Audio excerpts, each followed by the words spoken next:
Candi Prambanan ditelantarkan pada tahun 930 Masehi. Meletusnya Gunung Merapi dan perebutan kekuasaan menandai awal keruntuhan Candi Prambanan. Tidak lama setelah itu, Candi Prambanan menjadi tidak berpenghuni dan tidak terawat. Sehingga pelan-pelan, Candi Prambanan mulai rusak dan runtuh.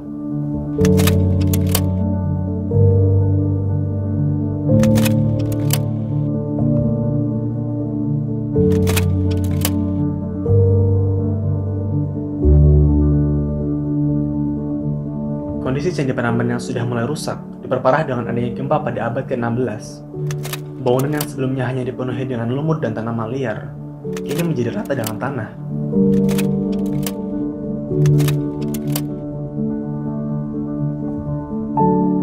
Penduduk lokal warga Jawa menyadari keberadaan runtuhan candi ini, namun tidak dibekali dengan pengetahuan mengenai latar belakang sesungguhnya. Siapakah raja dan kerajaan apa yang telah membangun tempat ini? Sehingga pada masa itu, melalui imajinasi mereka, rakyat setempat menciptakan dongeng dan kisah fantasi yang mewarnai asal mula keberadaan candi ini.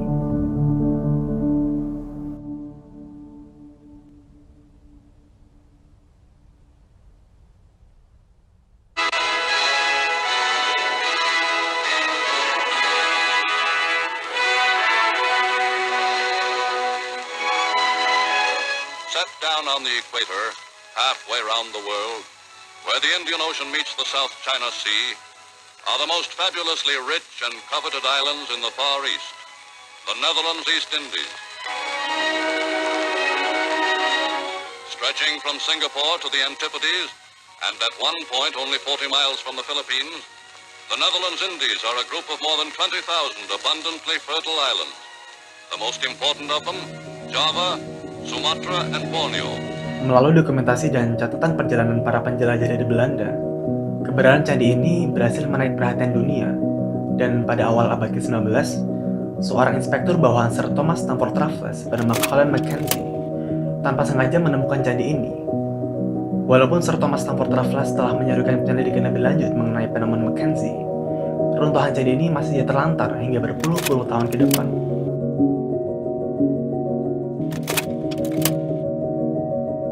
Pemugaran tidak serius dimulai pada tahun 880-an, yang malah berujung pada populernya budaya penjarahan. Arca-arca dan relief yang tidak ternilai harganya itu diambil oleh warga Belanda untuk dijadikan hiasan taman. Sedangkan bagi para pribumi, batu-batu candi itu tidak lebih berharga daripada bahan bangunan dan pondasi rumah.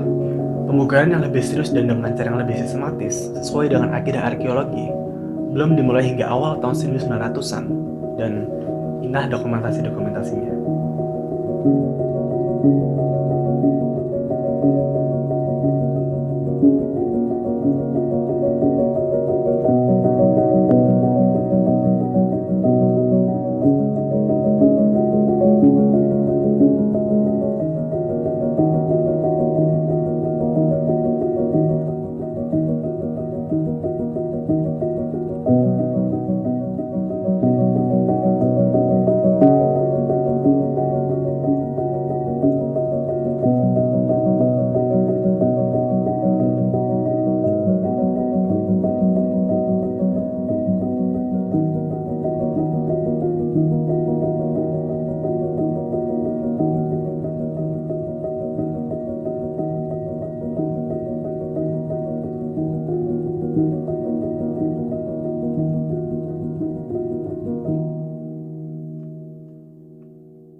Upaya restorasi Candi Prambanan belum juga berhenti hingga kini. Adanya bencana gempa pada tahun 2006 ditambah dengan batu-batu candi yang belum diketahui di mana penempatannya, memperpanjang usaha para pemelihara situs ini dan menjauhkan tahap penyelesaian dari agenda mereka.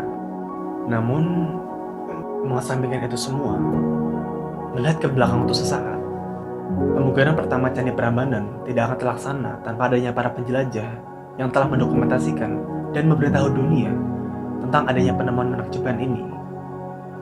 Walaupun mereka tidak akan pernah tahu bagaimana kondisi Candi Prambanan yang telah mereka dokumentasikan di waktu itu akan terlihat seperti apa di masa depan, di masa kita sekarang ini. Tapi, apa yang telah mereka kiprahkan terhadap penemuan ini telah mengubah dunia. Candi Prambanan adalah salah satu candi Hindu terbesar dalam sejarah. Usaha mereka dalam melestarikan candi ini, yang sebelumnya hanyalah puing batu yang rata dengan tanah, telah menjadi sorotan dunia, bahkan hingga sekarang. Maka, sudah menjadi keharusan bagi kita untuk meneruskan apa yang telah mereka mulai. Dan pelestarian ini akan terus berlangsung turun-temurun, generasi ke generasi, sampai akhirnya rupa Candi Prambanan di generasi setelah kita akan terlihat sebagaimana ketika Candi Prambanan pertama ditelantarkan.